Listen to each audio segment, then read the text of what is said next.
Welcome to the Boss Up Talk podcast. This podcast spotlights unapologetic creatives, entrepreneurs, and Black women founders who have taken the leap of faith. Boss Up Talk is here to help you find your creative gift, develop it, and build a sustainable lifestyle from it. In each episode, we'll discuss the mindset, habits, routines, branding tricks, marketing tips, business strategies, systems, and processes that help you make money doing what you love. Let's boss up. I am Tee Westbrook, the founder of Cool Girls Create, and I'm sitting here with Alyx Walker. Tonight, we're going to be discussing a couple of things when it comes to building multiple streams of income. So we'll be talking about some tips for side hustle success. We'll continue on with that. We're actually going to be talking about some Airbnb hosting. I know that's something I'm definitely interested in.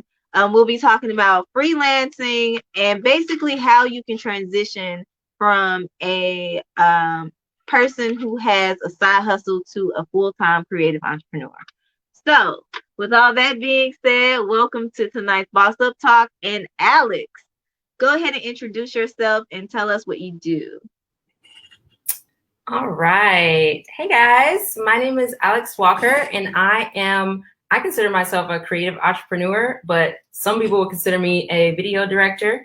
So I do a lot of different things. That's why I say I'm a creative entrepreneur. I do Airbnb. My main source of income is I would say directing and creating of all aspects. I'm a business owner. I do many, many things.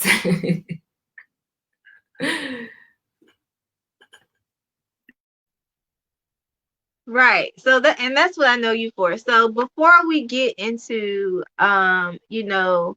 your freelance work and just your transition from having a side hustle, more multiple side hustles into a creative entrepreneur, let's start first with the Airbnb hosting.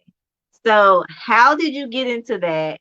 How did you get into that? How did you get into hosting? Well, honestly, it was in order to afford my rent.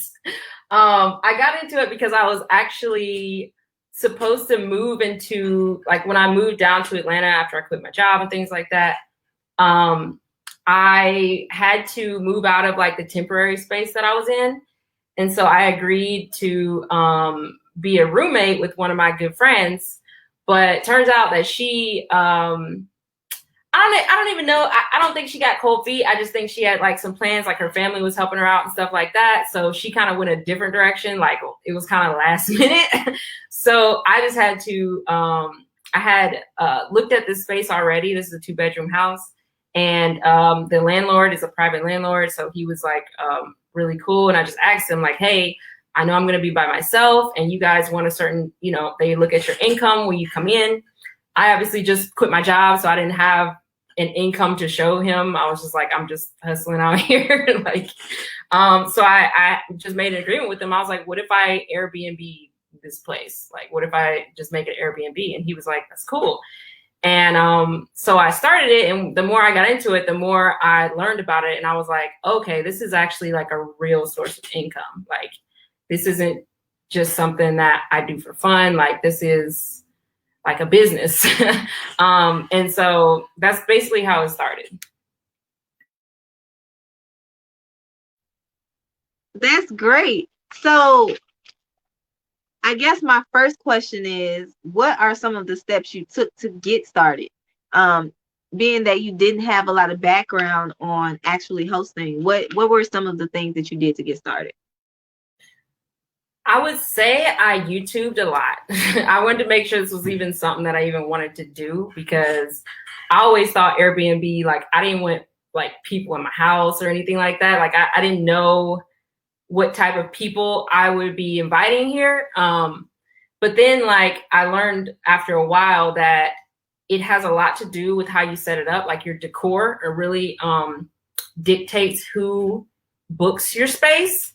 So my first thing was just to get the space ready to to have people visit and things like that. So I just made it like cute. I wanted to make it for creators, so I put a backdrop in here, and I put like a desk for people to work, and I just wanted to make sure I targeted the right people. And then the next thing I would say I did was I mentally prepared for this. I would say I mentally prepared for it because I knew that Airbnb, you don't always have good guests. So, which in my experience, I've had over like 40 guests and I've only had like 2 bad guests, and like they weren't even like bad. They just weren't the type of guests that I would ever invite back. But yeah, so I just had to like mentally prepare and understand like what I was undertaking when I started Airbnb. Airbnb actually has a lot of resources on their app that you can do research and things like that, and they'll give you tips as well. So yeah, I did a lot of research, and I really just mentally prepared for like the transition into the business of Airbnb. Okay, what are some of the initial problems or issues that you ran into that you probably didn't think about beforehand? That's a good question. And I probably didn't run into any problems until maybe like my 5th booking. Like, because when I opened my Airbnb, literally the first day I got 3 bookings. So yeah, I was like, okay, like it happens pretty fast. But I would say a problem I ran into was just not being clear with like my expectations about like, especially about checking out. I just kind of put it in the app, but not everybody has an Airbnb app. So I actually had to write that. That's why you see a lot of Airbnbs with written rules and things like that, because people don't always read the rules online. And, you know, I was just expecting them to just know how to treat my place when I wasn't really giving them any type of guidelines to work with. Another thing I ran into was having time to clean in between bookings. So, at first I had them like checking out at like 1 p.m. and then the next people could check in at like 2. And that gives me like no time to clean, especially if they want a late checkout. So I had to like space it out and say like, and really time myself, like how fast does it take me to clean in between bookings, things like that. So I just set like a 2-hour window. If somebody books back to back, things like that, then I can at least have like 2 strong hours to like clean and wash everything, you know, and put it back in the same place before my next people come in. So I would definitely say the instructions and the timing were like the top 2 for sure. And I would say little trinkets. Like when I first started this place, I left like little cute stuff around the house, which is like nice. Like some people appreciate it, but then there's some people who would like mess with it or they accidentally break like little things. And they weren't like important things, but it was just like, okay, I'm not going to leave like, I don't know. I left like a little statue of like a little monkey or something. And like, I was like, you know what? I'm not going to leave any tiny things that people can like break or destroy or anything like that. Like, I'm just going to keep it simple. And so, yeah, I would say like the decor, although I wanted to do personal touches, there's a certain extent to like how much things that people have access to that you should leave out, you know? So, yeah. That's great advice, especially with leaving, well, okay, the decor. So I know that I'm going to be super excited about getting the place together and decking it out. But that's a good tip because as a creative, we can like think of all these details and want to make it, you know, with the add the extra touches, and then now your stuff is broken and it's like so I definitely understand that. Okay, so no, that's great advice for Airbnb hosting. Now let's move into you becoming a full-time creative entrepreneur. So I know that you did some freelancing and you worked for, you know, different companies. Give us some insight on your background before the transition and then after the transition. Yeah, so I really started shooting probably my sophomore year at college. So and it wasn't like professionally or anything. I just like started shooting just fun fashion stuff. with my friends. And then probably my senior year of college is when I decided, like, okay, I'm going to actually do this, just because I knew I didn't want to work. I was a business major, so I have a business degree, but I didn't want to like work for a bank. I didn't want to, do everything that college was pushing me towards.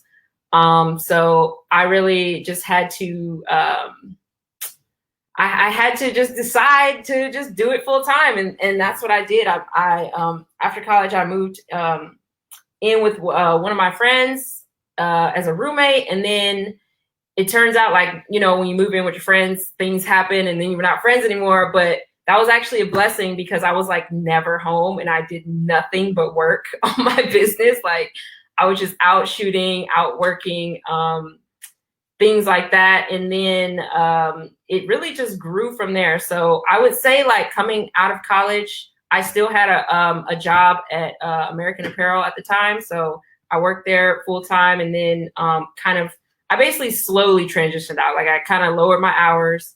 And then I think one day I had quit, but then they were like closing. So they like asked for me back for a little bit. So I was kind of like trickling in and out of American Apparel. But I mean, I was like doing freelancing full time. And I will say, like, I don't say I was a bad employee, but I was not a dedicated employee. Like, I just knew that, like, it just wasn't for me. And I was there as like extra hands, but I was like, look, guys, y'all know what's up. Like, I'm not doing this for the rest of my life. So, but to answer your question, yeah, it was at first a slow transition, just with my like other like smaller job. But even like, I was freelancing for maybe like 2 years, and then I actually got a job at a network for 2 years. And I know it's like, yeah, I worked at a production network, but that was also like, it felt like a corporate job, even though it was creative. And so even there, like, most people will work 7-hour days. I would be working like 14-hour days, because I'm shooting stuff outside of work. And, luckily my job then had a lot of resources that I could use. So they had like Adobe, the whole Adobe suite. They had a studio, they had cameras. So I would use a lot of their stuff after work, shoot some stuff, like, use a lot of their resources, and still, like, I'd be hired for directing, I'd be hired for editing, for other people's stuff. And then I'd still have to come to work in the morning and literally be directing, editing and stuff for the company. So it was like basically putting in double, triple the work, but like my business stayed consistent even when I did quit my job, years later. So. Right. You touched on so many things. The first being, when you have a job or gig or something that's getting you by financially, if there's any way that you can use your time, or, well, don't use the company's resources like during the time that you're during the time that you're supposed to be there. But to be honest, like, you mentioned that you work that you have a business degree. So I do as well. I have a degree in accounting. And I'm curious to know what yours is. But it's so important to use your resources when you have, a job, and you're, working towards your side hustle, or working towards making that transition. I know if having a full-time job plus a side hustle actually helped me stay focused. And like you said, it helped me be consistent with my business. Because if every day I'm at work and I'm like, oh, I hate this job, there's no reason why I can't put an hour or 2 or 5 towards my business. And so that's important when you're first, getting into your side hustle and building that consistency. So I just wanted to reiterate that. But what do you have your degree in? So yeah, I have a business management degree. So yeah, business. I didn't want to do accounting. I didn't want to do like microeconomics. I was like, let me just do management, because I don't like anything else. I'm happy I did that though, because I probably only learned from like 3 classes at college. Like, I literally remember what I learned from there. But like, if someone doesn't have a degree in business, or if anyone on here is like about to go to college and don't really know what they do, I would suggest getting a business degree. But if, some people, I tell some people who have already graduated college or may be taking other majors to take a business course as an elective. Like business communications is what I noticed that I had more than other creators, is just how to communicate business wise. And then I took an entrepreneurship class, which literally changed my life. Like like all we did was write business plans. We, basically did all the steps to starting a business. So I would just recommend, if anyone doesn't have a college degree or wants to take college classes, then take either a business communication or entrepreneurship class. Yeah. Right. So, and that's part of the reason why I started this series, Boss Up Talk, was because as a creative, I noticed that, working in the industry, working with other creatives, a lot of times we have the knack to learn technology or just, put out things creatively, but we don't have that business acumen to monetize what we're doing or make a profit or sustain a lifestyle from it. And you have to, if you're a creative entrepreneur, you really, really, really have to have a balance and know the line between, creativity and then business. And so that's great advice. If you are in college and you can take an elective, go ahead and throw in some business courses. I know for me, I have a business degree, which I would say it definitely prepared me in a lot of ways. But even moving forward, say you have a degree, you've graduated from college, and you don't want to go back to school, because a lot of us just don't.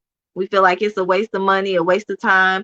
Invest in a course, invest in some type of class that is giving you the knowledge to be able to, like you said, communicate in a business environment. There are so many aspects that we don't think about as creatives, and you don't know what you don't know. So you need to find out what you need to find out what you don't know. So moving into freelancing, let's talk a little bit more about that. As a freelancer, what are some tips that you can give to creatives out there, or our cool girls, about trying to sustain a lifestyle from it? Talk about pricing, talk about things that you don't actually think about when you're first starting out. Give us some tips about freelancing. Yeah, so there's a lot of things involved with freelancing. First of all, I would say that I know a lot of people are excited to just quit their job and start their business, but I would really, unless I had a support system that helped me, whether it be my friends or my family. So just be smart about when you first take the leap too. Like there are some things that I would say weren't smart in my capacity, but I mean, you're gonna have to take the leap at some point, but just like, take your time. I hate to say that because I did not want to hear that when I was doing this, but I would say take your time when you do make the transition. But as far as freelancing, it is a big mindset, because your mood is set on your business is going to be based on your mood. Your business is going to be based on your productivity at home, waking up, your schedule. Like it is, like if you have a big breakup or something, you can't just stop working and cry at home. Like you literally have to have that, what am I trying to say? Like that inner strength to keep going. And it's something you build. It's not just something that everybody has. I didn't have it when I started. So it's kind of like a muscle that you work, like as far as your mindset. As far as pricing goes, I will say that your pricing is going to vary, but I would suggest that you start small in pricing. Like if you are scared to price to, tell someone a price, just start small. Like how much do you think is fair, and then you can always go up from there. It's very hard to, I'm sorry, what am I trying to say?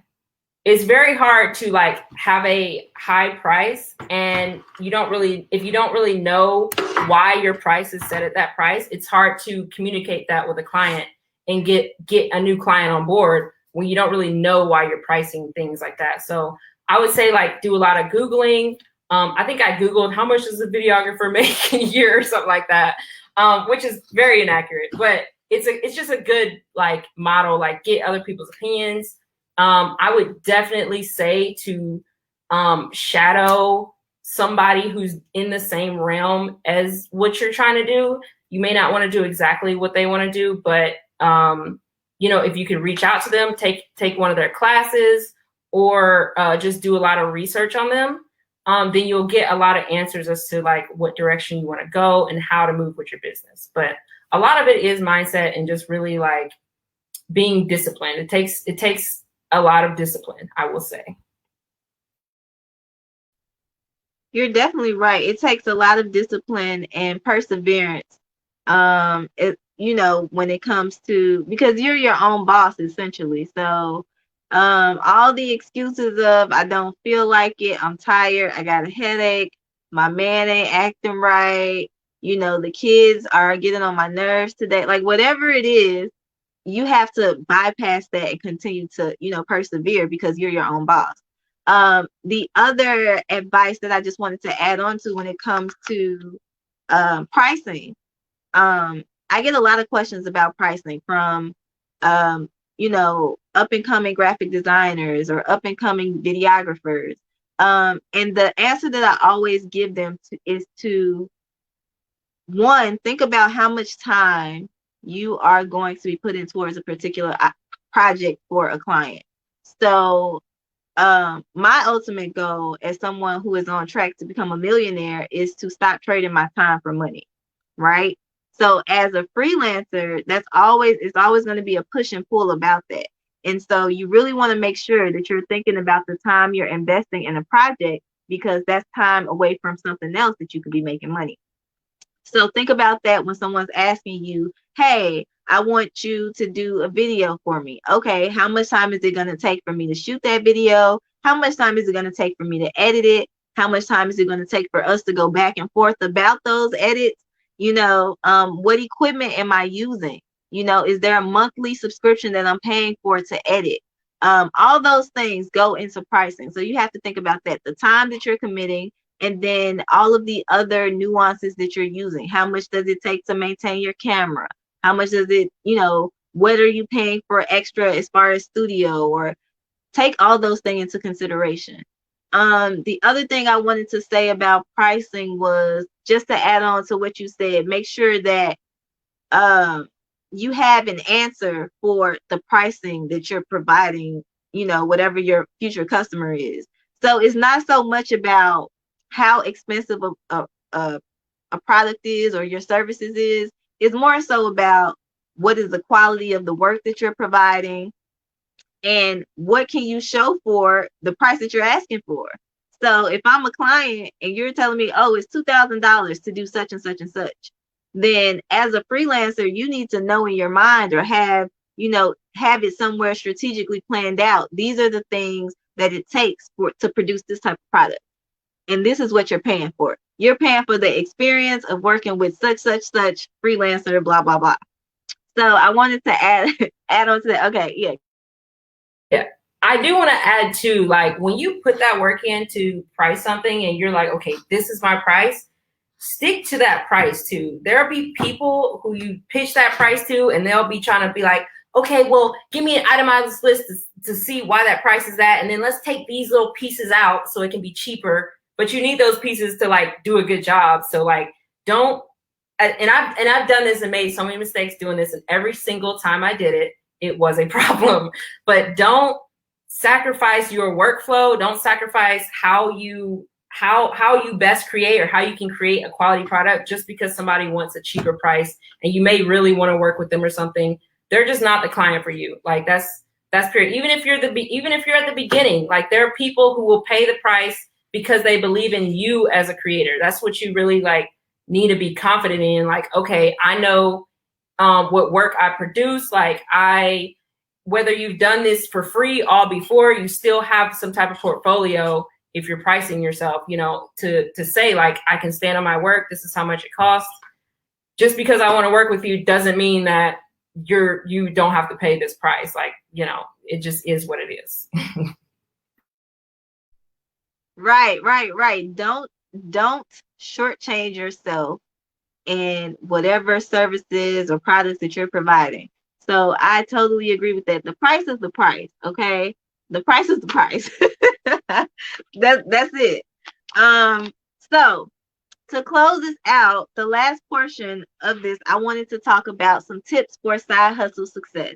Because it's October and we are discussing side hustles, I would like for you to give the cool girls some side hustle tips that have helped you even throughout the pandemic, because we're in the house, so we might not be able to do, traditional side hustles. But what are your tips for side hustle success? Ooh, there's a lot of tips. I would say, again, is going to go back to mindset. You got to understand that at the beginning of your journey with your side hustle, you're going to be working more than your peers. You're going to be working more than your other coworkers if you are in the office. You're going to be working longer hours than your friends without side hustles. It was really, it really is hard when you are one of the only people around you. Hopefully you're not one of the only people around you, but in a lot of cases, you're the only one who has your job and then things on the side. And then your friends may not understand why you work so much. Your coworkers are going to be like, oh, I can't wait to clock out and go get some drinks. You want some drinks, girl? Like you're going to have to be like, no, I don't. And you're in whatever purpose or reason you have for your side hustle, stick with that, because it will flourish later on. Once you get through the rough patch, you'll be like, dang, I'm so happy I put all these hours in. So I would say that would be the first thing. Another tip would be to utilize the resources that you have. And when I speaking side hustle, I'm assuming that people have a main hustle. So like whatever their main job is, don't just like down your job and be like, oh, I hate my job, I can't wait to get out and do this on the side. Like your job may have resources that you could use. They have, you probably got to talk to your manager. Don't finesse like me. I would say I finesse my job, but like they have resources as far as like computers, printers, space. If you need a space, you can ask whoever you work with, like, hey, can I use a space for something? You have resources in where you are before you leave. So I think that's a really, and I felt bad for doing it, but that it was actually very smart, because I was actually producing work at a higher quality than I would have if I would have just quit my job all of a sudden and didn't have those resources. So the last tip I would say would be to just like, don't take anything personally and relax. Like you will make mistakes in your business. You will you may lose money. You may things may not go as you predicted, but it's not, it's going to be okay. And I think like if we let our business get to us personally and emotionally, then we lose that momentum. So just like take what you want to do, make goals, because if you don't have goals, you'll feel like you're not going anywhere. So make goals and, just work on them slowly but surely. And, just don't take it personally when you fail, because you're going to fail. Just want to put that out there. You're going to have one failure in there at least. Like, it's okay. Like, so yeah, that would be my third tip. You are absolutely correct. And I'm gonna follow up to that with what you said about failure. I can't even get the word out. I'm such a perfectionist. Now look, one of the I think fundamental issues that I've had as an entrepreneur is being a perfectionist. And at this point in my life, as a 30-year-old woman, I know I can say it. I am a perfectionist. Now that I know that, I have to get away from it, because when you're learning about business in general, the one thing that you learn is that perfection is not the key to making money.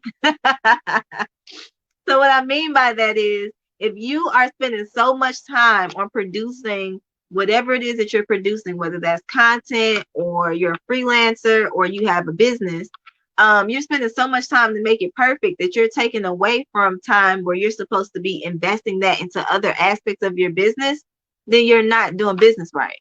Okay. So don't be a perfectionist. Really, it's about getting the product out and making improvement as you get customers, because at the end of the day, it's not about what you want as an entrepreneur or as, you know, someone who owns a business. It's about, at the end of the day, it's about what your customer wants, what are their needs in the market, and how do you satisfy those. So that, I really want to follow up with that. And then, just to add on to the tips that Alyx provided, which were such great tips, I wanted to mention time management, organization, and consistency. And these are the three words that popped in my mind when it came to just thinking about my growth as an entrepreneur from my first year in until year 6. um Time management, as a someone who has, you know, side hustles or multiple side hustles, it can always seem like there's something to do. I know for me, it's hard for me to turn off my mind sometimes. I'm always thinking like, oh my gosh, I got so much to do. And it's not about being busy, right? It's about, like, it's, as far as the journey to success, you're supposed to be able to enjoy it and learn from it. So my advice would be, uh to find the best way to manage your time. So I'm using Trello right now, which is really helping. Yes, Trello. If you don't know about Trello, look it up. It's a productivity app. It's amazing, especially for teams.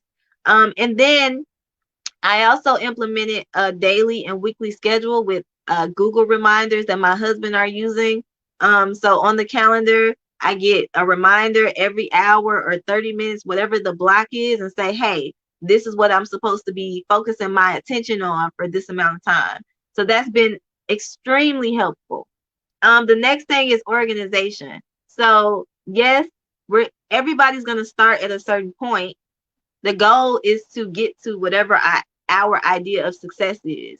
But if you are not organized and you are not focused on getting to that goal, you're not going to get there. And so, as an entrepreneur, I can honestly say to everybody out there, I have not been the most organized. It has been a struggle. But what I have learned is organization is key to limiting the amount of anxiety that you have as, you know, a creative entrepreneur, someone with a side hustle. And it's also key to being more productive and getting to your ultimate goal. So find ways to implement organization, whether that's the, you know, how you run your day, how you have your setup, whatever it is. And then the last tip that I wanted to just talk about was consistency. And Alyx, I want you to close us out with talking about consistency, just how important it is.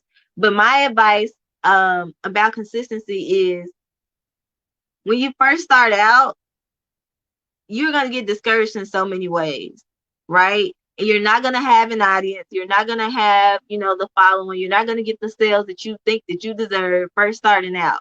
But the goal is to be consistent, because with consistency comes loyal customers. With consistency comes people who are actually following your journey and becoming invested into what it is that you're doing. And those are the people that are going to support your brand, support your business, support your side hustle.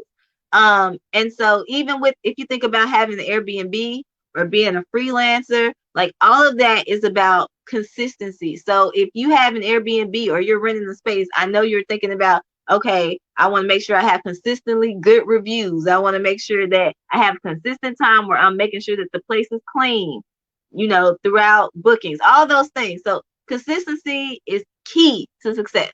So Alyx, close us out and tell us your advice on being consistent. My advice on being consistent would be to be consistent. No, I'm just kidding. I think that is important, because when you are consistent, say, you need, it's like creating a habit. Like, it's hard to create a habit without consistency. You're basically not going to do it. So it shows when your reputation is brought up when you're not in the room. That's basically why consistency is important. It's like somebody could be so much better creatively or whatever as you. They can have a dope product and you're just like, in the beginner stages, but because you are so consistent, people will choose you over this person that they're just like, they're up in the air. Okay. I've been hired and recommended because I consistently either have the same process, or I consistently turn around work at the same amount of time, or I consistently make people happy with the work I provide to them. So that is shown when I have someone else who doesn't know me from Adam. They're just like, hey, so-and-so talked about you and they said you were very, on your P's and Q's. So that's why I'm going with you. They don't even, a lot of people don't even know or see my work before they even hire me because of somebody said that so-and-so is so consistent or whatever. So that's just, it's going to boost your reputation so much. I will say too, as far as content, if you guys are looking to create content, everyone obviously needs content these days. Consistency is what gets your content seen. So as far as YouTube goes, my YouTube videos probably got 10, 20 views when I was first dropping. But now that I have like over 20, 30 YouTube videos, people go back and they see, oh, okay, I can binge watch this or whatever. It's because I was consistently posting them. And that's what like builds your audience and makes your audience trust you too. Like, it's hard to trust someone with like 1 or 2 videos versus someone who drops every week consistently. You're like, oh, okay, I'm gonna log in. I'm gonna remember that they have a video dropping on Monday or something like that. So yeah, definitely stay consistent. A tip to stay consistent is to use some sort of scheduling system. Write out how you want to set up your life and put it in a calendar. Whether you don't really know what you do every day, like some people are like, I don't know what I'm supposed to do. Right. And I used to teach a class on this way back, but write your dream life and write your schedule for the day or for the week in your dream life and just put that in your schedule right now. That's literally all you have to do. And that will, first of all, manifest where you want to go, but it'll also keep you on a schedule and keep you on consistent. Like, okay, I'm gonna do this every morning. I wake up and do something for an hour and I feel, productive, something like that. So I would definitely say, if you want to be consistent, visualize it, put it on a calendar, write it down, use Trello. I use Trello. I love Trello. And yeah, that's my tip.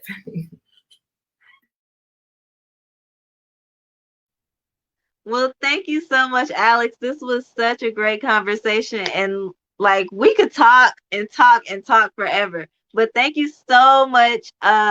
Cool girls, make sure that you are taking notes during these conversations and watch it back because there's a lot of knowledge and insight that we have as creatives. And we've been doing this for a little while. And the journey of being a creative or being a creative Black woman with multiple businesses, there isn't an easy layout or a guide for us to do this. And so if we can share knowledge and we can, commune, then that is all the better for us as a community, as women. So thank you again, Alyx, and make sure that you all keep on creating. Cool girls.